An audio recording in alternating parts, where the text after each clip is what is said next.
दोस्तों, मैं हूं आपका दोस्त हो सखा में जुगानी। आप देख रहे हैं जुगानी टॉक्स और आज ही आपके लिए तीसरा वीडियो अपलोड होने वाला है जो कि काफी इंटरेस्टिंग वीडियो है।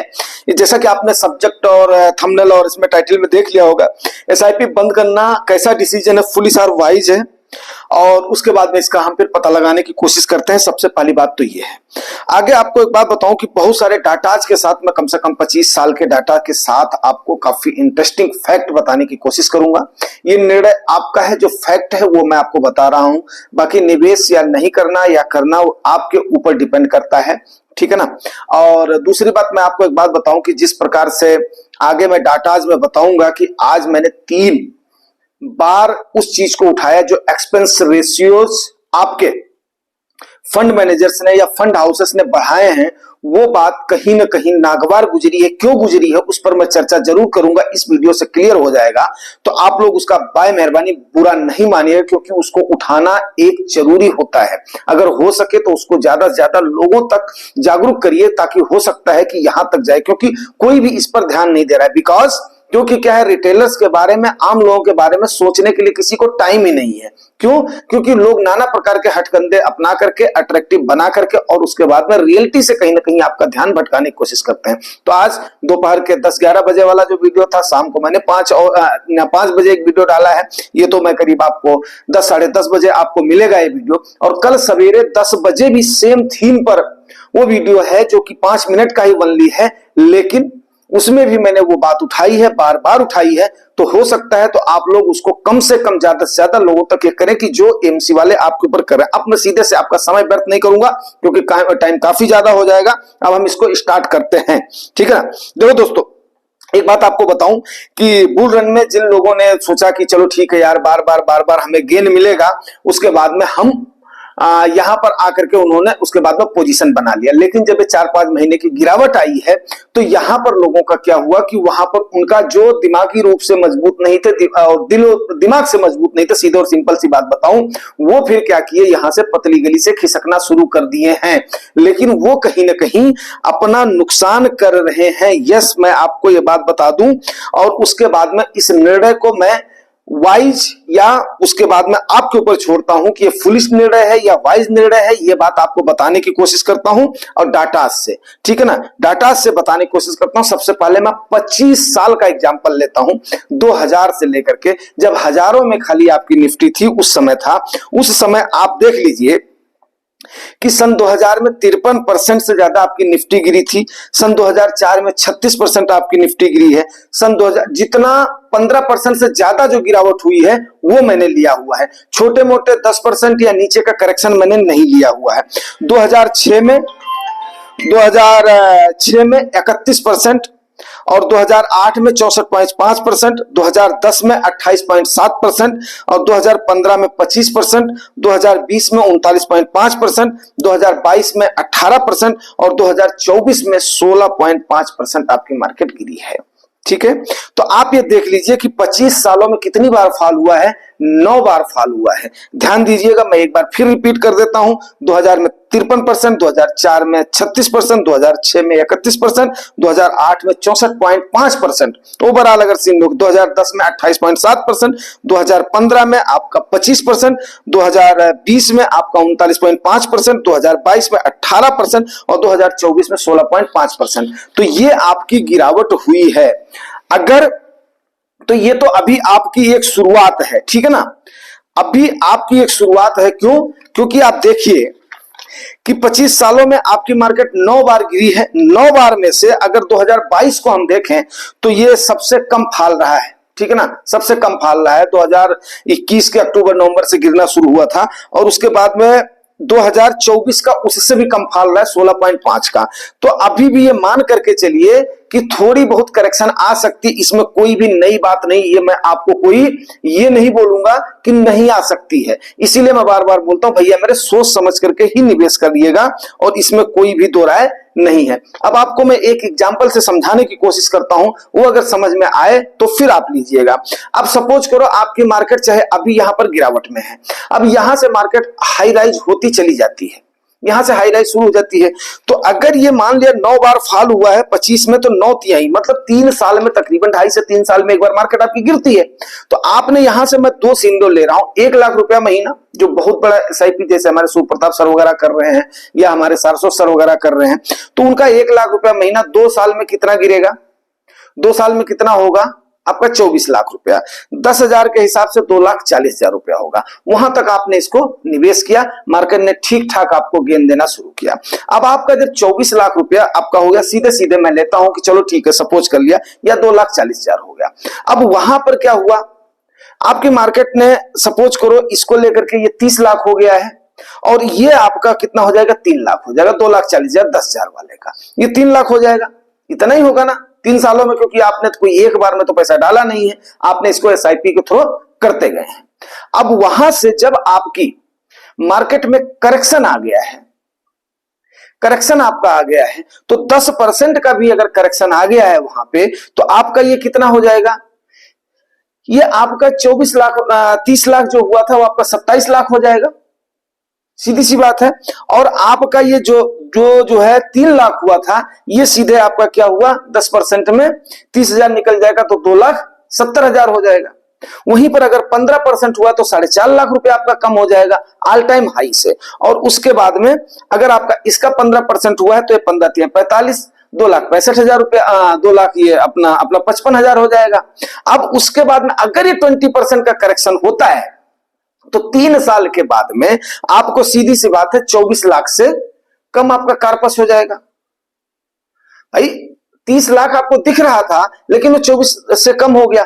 अब जैसे मान ले 26-27% आपका स्मॉल कैप में गिरावट है, तो जिन्होंने इसमें SIP अगर 3 साल से शुरू करी हुई होगी, आज के बाद में 3 साल के बाद में दिखेंगे, तो उनके पास प्रोबेबिलिटी क्या हो जाएगी, गिरने की प्रोबेबिलिटी जो उनकी है वो ज्यादा हो जाएगी। मतलब उनका कार्पस भी, जो उनको 5-6 लाख रुपया प्रॉफिट दिख रहा था, जो खुश हो रहे थे, वो वहां पर क्या हुआ कि कार्पस में भी कमी दिखनी शुरू हो गई होगी।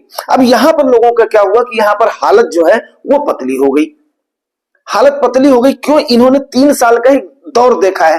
अब जब ये एक बार उस गिरावट को सस्टेन कर जाएंगे, अगली बार के 3 साल वाले गिरावट में जाएंगे, तब इनका कभी भी नुकसान नहीं दिखेगा। जैसा कि 2 बार की 3 बार की गिरावट देखने के बाद में आम लोगों का, उसमें हम लोग भी आते हैं जो थोड़े से पुराने इन्वेस्टर्स हैं, उनका गिरावट नहीं दिखता है। तो ये बात आप मान लीजिए कि यस। अब एक चीज आपकी देखने की और है, ये चीज देखने की क्या है, तब आपको बहुत ज्यादा इंटरेस्टिंग हो जाएगा।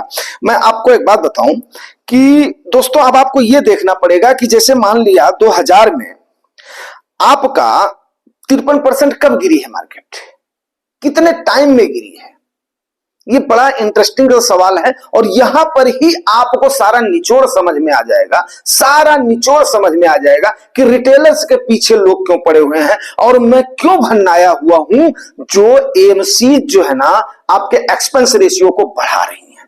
क्यों मैंने उस पर 3 वीडियो डाले हैं, लेकिन वो आप लोगों के हाथ में डिपेंड करता है। यहां से अगर आप लोग ये समझते हो कि यस मैंने मेहनत करी है, यस मैंने मेहनत करी है आपके लिए डाटाज को खंगालने में, तो रिवार्ड जरूर करिएगा, लाइक शेयर एंड सब्सक्राइब। लेकिन जो पिछले 5-5 मिनट के 2 वीडियो हैं, आज शाम के 5 बजे वाला और कल सवेरे 10 बजे वाला और आज दोपहर में 11 बजे वाला, उसको भी आप लोग इग्नोर नहीं कीजिएगा।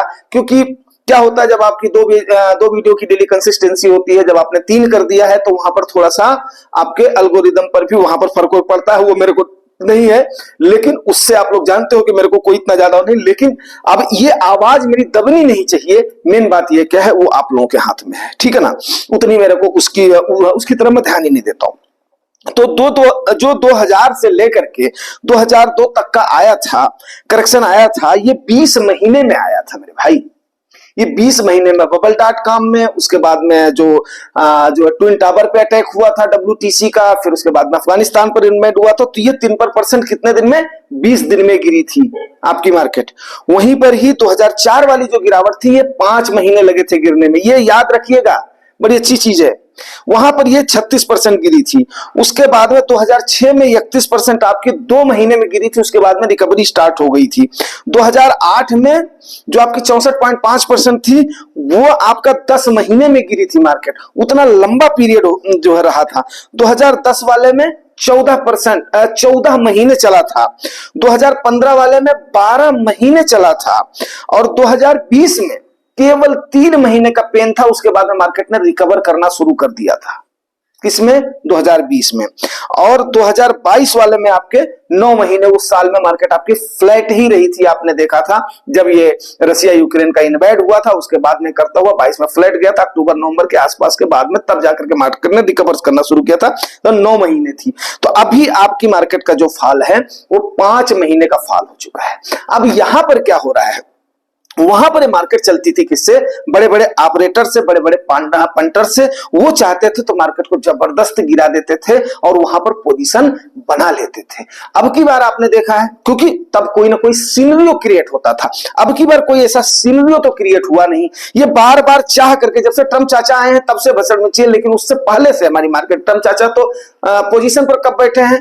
जनवरी में बैठे हैं, 20 जनवरी को बैठे हैं, तब वो पोजीशन में बैठे हैं। लेकिन उससे पहले से आपकी मार्केट गिर रही, 27 सितंबर से गिर रही है। तो यहां पर क्या हुआ, रिटेलर्स ने इस मार्केट को संभाला हुआ था। अब ये ऑपरेटर्स और पंडर्स के दिमाग में कहीं ना कहीं ये बात है, जो मैंने गुड़ और चीनी वाली और चीटियों वाली बात बताई थी, जो झुनझुनवाला सर ने कहा था, वो बात यहां पर साबित होती चल रही है। तो अब ये नाना प्रकार से एक और तंगी कर दिया है। तंगी मींस क्या है, वो थोड़ा सा अच्छा, वहां पर तो सपोर्ट मिलना चाहिए था। सरकार ने टैक्स बढ़ा दिया, ठीक है, कोई बात नहीं है। उसके बाद में एसटीटी लग गया, एलटीसीजी बढ़ गया, एसटीसीजी बढ़ गया, वो भी चलेगा। गिरावट हो गई, जीडीपी गिर गई, रुपए का इन्फ्लेशन हो गया, महंगाई आपकी बढ़ गई, अभी जाकर के काबू में आई है। तो अब जाकर के वहां पर इस प्रकार से इतने डाटा से तो आपको समझ में आ गया होगा, जो आदमी इतना सारा खंगालने के बाद में अगर वहां पर एमसीज इस समय सपोर्ट करने के बजाय, क्यों भैया, सीधी सी बात मैं आपको एक बात बताऊं, ये रिटेलर्स किसका पैसा है? 1000, 2000, 4000, 5000, 100, मतलब 500 मिनिमम एसआईपी, बहुत सारे फंड 100 रुपए की देते हैं। अभी आप मतलब जो 250 रुपए की बोल रहे हो कि हम वो ला रहे हैं, एसआईपी ला रहे हैं। तो ऐसे ऐसे लोगों का पैसा है, और आपका एक एम्प्लॉय भी है, अगर वो 25 लाख रुपए से तक उसकी अगर एनुअल सैलरी है, तो उसके ऊपर यह है कि वो जो है उसका पैसा आपके उस फंड में नहीं लगेगा। चाहे इनसाइड ट्रेडिंग का खतरा हो, चाहे फंड रनिंग का खतरा हो, कुछ भी नहीं है, लेकिन उस एम्प्लॉय का पैसा उस फंड में नहीं लगेगा। ये आपने उतनी छूट दी है। लेकिन जो बेचारा एक छोटा सा इन्वेस्टर है, उसके ऊपर एक्सपेंस रेशियो बढ़ाने में आपको जरा भी तकलीफ नहीं हुई। इस बात पर मैंने उस चीज को उठाया था, बाकी मेरी कोई पर्सनल मंशा नहीं थी। सीधी सी बात है, जुगानी टॉक सिर्फ और सिर्फ आप लोगों की आवाज के लिए ही ये मंच है, ये चैनल है, ठीक है ना। अब उसके बाद में बहुत सारे लोग, क्या होता है, ये बात मैंने बता दिया, 30 लाख को वो कर लिया 3 साल में ही। अब उन्होंने सोचा कि मेरे को इतना मिल जाएगा, इतना गेन हो जाएगा। जब उन्होंने देखा, अरे यार अब तो 27 लाख पर आ गया है, अरे यार ये तो 26 पर आ गया, तो बोले यार एक भी मिल रहा था, बैंक में होता तो हमें इतना मिलता, जो मिल रहा है उसको ले लो और लेकर के भाग लो। तो नोशनल प्रॉफिट का लॉस भी बहुत लोग नहीं देख पाते हैं। तो अब कॉर्पस में अगर नुकसान उनको दिख रहा है, तो कहीं ना कहीं उस समय जो सोच करके आए थे मिड कैप में ज्यादा पैसा बन रहा है, स्मॉल कैप में ज्यादा पैसा बन रहा है, और वहां पर जब लॉस तगड़ा दिखाई दिया है, तो यस उनकी हिम्मत जवाब दे रही है, उनकी हिम्मत जवाब दे रही है। और प्लस उसमें ये जो लोग आकर के दावा नल का काम कर देते हैं, वहां से इन्वेस्टर्स का सेंटीमेंट खराब हो जाता है भाई मेरे, उनका धैर्य जवाब देने लगता है, क्योंकि उनको बेचारों को भी समझ है नहीं। ये एक्चुअली मैं केवल पर्टिकुलर शेयर की बात नहीं कर रहा हूं, मैं बात कर रहा हूं म्यूचुअल फंड की, इंडेक्स फंड की या ईटीएफ की, जिसमें आपका बंच में पैसा होता है। आज मैं कमेंट एंड क्वेरीज भी लेना था, लेकिन अब मेरे पास समय नहीं है। थोड़ा सा अगर आप लोग ध्यान से सुनोगे तो यस, जिनके पास बंच में शेयर्स होते हैं, बंच में शेयर्स होते हैं मीन्स आपको एक बात बताऊं कि एक पिता ने, मतलब बंच को मैं क्यों अच्छा मानता हूं, एक पिता ने, बचपन में हमने एक कहानी पढ़ी थी।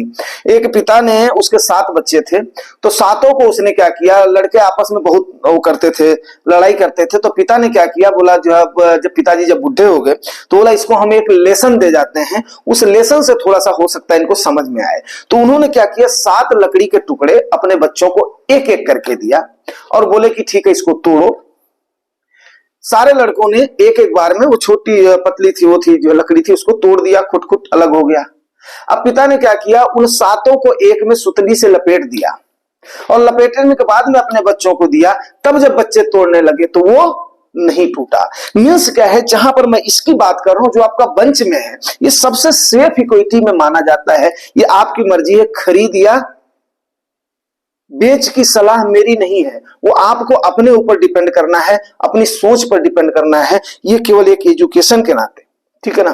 दूसरी चीज, जब भी आपको ऐसा लगता है कि मेरे को निकलना चाहिए, नहीं निकलना चाहिए, जो जुगानी टॉक्स के व्यूअर है, सब्सक्राइबर हो, वो मेरे भाई खाली एक चीज देख लेना। आप अपने किसी भी, चाहे फ्लेक्सी कैप फंड का, चाहे उसका स्मॉल कैप को, उसमें मैं अपवाद थोड़ा सा इसलिए मानता हूं क्योंकि उसमें जो बहुत बड़ा रिस्की है वही आता है, तो हमारे पास भी वैसे है, लेकिन आपको समझना, इसीलिए मैं बोलता हूं सबसे पहले स्टार्ट करो तो फ्लेक्सी कैप से करो। आप उसका किसी भी फंड को उठा लेना, आप उसके 5 साल का, 10 साल का, और खाली बस इतने का ही, बहुत लंबे ड्यूरेशन का मैं नहीं बोल रहा हूं, CAGR उठा करके देख लेना। और लंबा अगर देख सकते हो तो आप जो है उसका CAGR उठा करके देख लेना। रिटर्न छोड़ दो, मैं CAGR की बात कर रहा हूं, कंपाउंडिंग एनुअल ग्रोथ रिटर्न की। तो रिटर्न के साथ साथ अगर कंपाउंडिंग भी लगी है तो ऐसे करके तो नहीं बोल रहा हूं भाई मेरे। और ये जो एग्जांपल आपको बताए हैं, तो ऐसा भी नहीं है कि पहली बार एक गिरावट हो रही, 2000 से लेकर के 25 साल का इतिहास हमने बता दिया है। ऐसे ऐसे न जाने कितने सिंड्रो आए हैं और चले गए हैं, ठीक है ना। तो भैया हो, करना नहीं करना वो आपके ऊपर डिपेंड करता है, मैं उसमें कुछ नहीं हूं। लेकिन अगर आपको मेहनत काबिल तारीफ लगती है तो जरूर इन सारी चीजों को जो हमने आज स्टडी किया है, आपको परोसा है, जो चीजें हैं वो आपकी आवाज है, उनको जरूर आगे उठाने की कोशिश करो, आगे बढ़ाने की कोशिश करो।